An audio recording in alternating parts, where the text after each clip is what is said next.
Hello friends, welcome to பங்குச்சந்தை YouTube channel. இன்னைக்கு இந்த சேனல்ல மார்க்கெட் இன்னைக்கு ஓவராலா எப்படி முடிஞ்சிருக்கு. இன்னைக்கு மகசன் ஸ்டாக் ஒரு 13% கெயின் ஆயிருக்கு. கொச்சின் ஷிப்யார்டு ஒரு 5% கெயின் ஆயிருக்கு.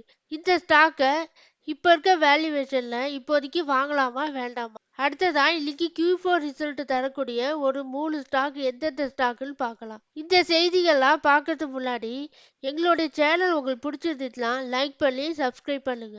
இப்போ வாங்க வீடியோக்குள்ள போகலாம். இன்னைக்கு மார்க்கெட் க்ளோஸ் ஆகும் போது சென்செக்ஸ் 253 புள்ளிகள் கெயின் ஆயிருக்கு. நிப்டி பார்த்தீங்கன்னா 22,450 புள்ளிகள்ல தாண்டி போயிட்டு இருக்கு. பிஎஸ்சியில் மிட் கேப் ஸ்டாக்கும் ஸ்மால் கேப் ஸ்டாக்கும் ஒரு நல்ல கெயினை கொடுத்துருக்கு. கெயின் ஆன செக்டார் யாரெல்லாம் கன்சியூமர் டியூரபிள் 2.8% இன்க்ரீஸ் ஆயிருக்கு.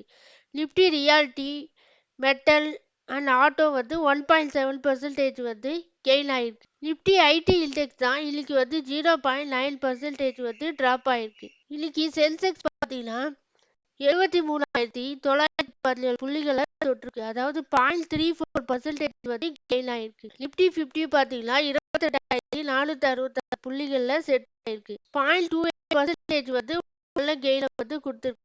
நிப்டி பேங்க்கும் பார்த்தீங்கன்னா 48,000 0.29% கெயின் ஆயிருக்கு. இப்போ ஒரு கடந்த 4 நாளா நம்ம மார்க்கெட் ஒரு நல்ல கெயின்ல தான் போயிட்டு இருக்கு. ஆனா இப்ப இந்த மார்க்கெட் எப்ப இறக்குவாங்கன்னு நமக்கு தெரியாது. அதனால கொஞ்சம் ஜாக்கிரதையா இருக்கிறது நல்லதுன்னு நான் நினைக்கிறேன். இன்னைக்கு மார்க்கெட்ல பிக்கெஸ்ட் கெய்னரா இருந்தது யாருன்னா மகேந்திரா அண்ட் மகேந்திரா. அதாவது எம்எல்டம் நேத்து ஒரு நல்ல கெயின கொடுத்துருந்தாங்க. நேத்து வீடியோலயே நான் சொல்லியிருந்தேன் இந்த ஸ்டாக் அவங்களோட நல்லா கொடுத்ததுனால இந்த ஸ்டாக் நேத்து டாப் கெய்னர்ல இருந்திருந்தாங்க. இன்னைக்கும் டாப் கெய்னர்ல மகேந்திரா ஸ்டாக் ஒரு 6% கெயின் ஆயிருக்கு.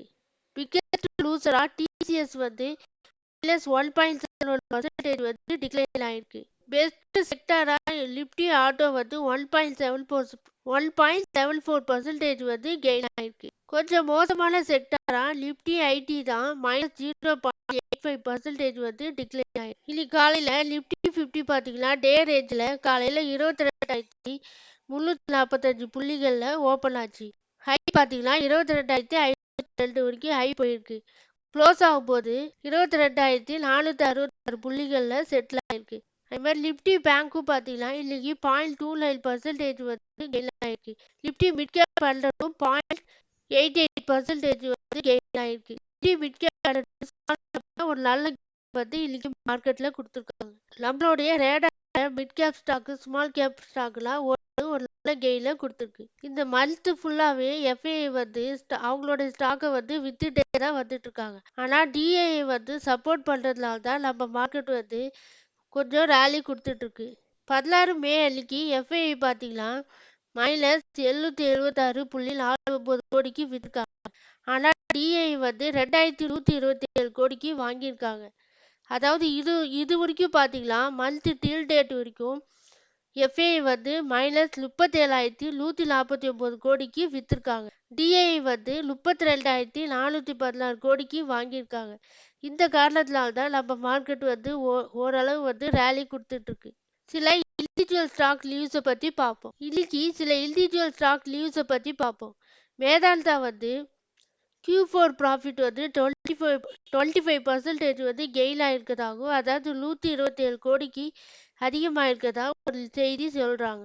மதர்சன் சும் ஒயரிங் இந்தியாவுக்கு டார்கெட்டா எம்கே குளோபல் 80 வரைக்கும் போகலான்னு ஒரு செய்தியை சொல்றாங்க. பிரைகோ ஸ்டாக்குக்கு டார்கெட்டா 525 வரைக்கும் போகலான்னு எம்கே குளோபல் பினான்சியல் தரப்புல செய்தியை முன்வைக்கிறாங்க. யூபிஎல் டார்கெட் 560 ஆகும். தெர்மெக்ஸ் டார்கெட் 4,180 வரைக்கும் போகலான்னு, பிவிஆர் இன்லோக்ஸ் ஸ்டாக்கோட டார்கெட் 1,400 வரைக்கும் போகலான்னு செய்தியை சொல்றாங்க. நியூட்ரல் டார்கெட்டா டிஎல்எஃப்க்கு 850 வரைக்கும் போகலான்னு மோதிலால் ஓஸ்வால் தரப்புல செய்தி சொல்றாங்க. வருண் பெவரேஜ் டார்கெட் 1,720 வரைக்கும் போகலான்னு மோதிலால் ஓஸ்வால் தரப்புல செய்தி சொல்லப்படுகிறது. டியூப் இன்வெஸ்ட்மெண்ட் ஆஃப் இந்தியாவோட டார்கெட் 4,400 வரைக்கும் போகலான்னு மோதிலால் ஓஸ்வால் தரப்புல செய்தி சொல்லப்படுகிறது. சைமன்ஸோட டார்கெட் 7,800 வரைக்கும் போகலான்னு சொல்லப்படுகிறது. பிரமிட் பார்மாவோட டார்கெட் 190. ஜிண்டால் ஸ்டீல் அண்ட் பவரோட டார்கெட் வந்து 1090. ஜேகே சிமெண்டோட டார்கெட் வந்து 5300 வரைக்கும் போகலான்னு மோதிலால் ஒஸ்வால் தரப்புல இந்த செய்திகள்லாம் சொல்றாங்க.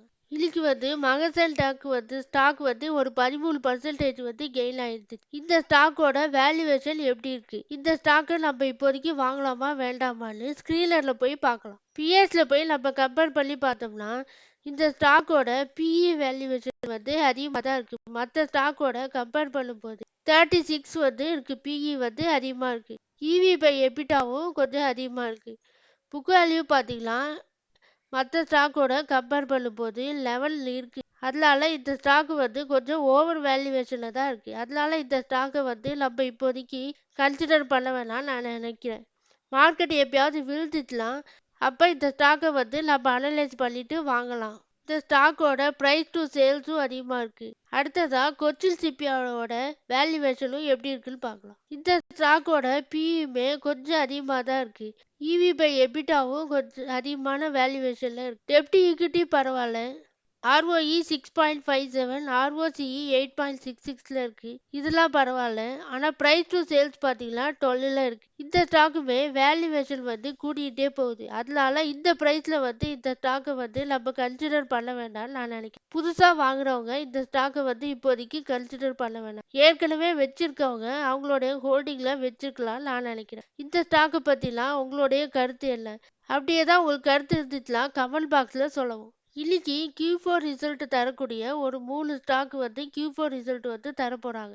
அது என்னென்ன ஸ்டாக்லாம் container corporation, LHPC, Rashtriya chemical fertiliser. இந்த 3 ஸ்டாக்கோட Q4 ரிசல்ட் வந்தோடனே நம்ம இந்த ஸ்டாக்கோட ரிசல்ட்டை அனலைஸ் பண்ணலாம். எல்லாரும் டிஸ்க்ளைமர் பார்த்துக்கோங்க. நான் ஒரு செபி ரிஜிஸ்டர்ட் அனலிஸ்ட் கிடையாது.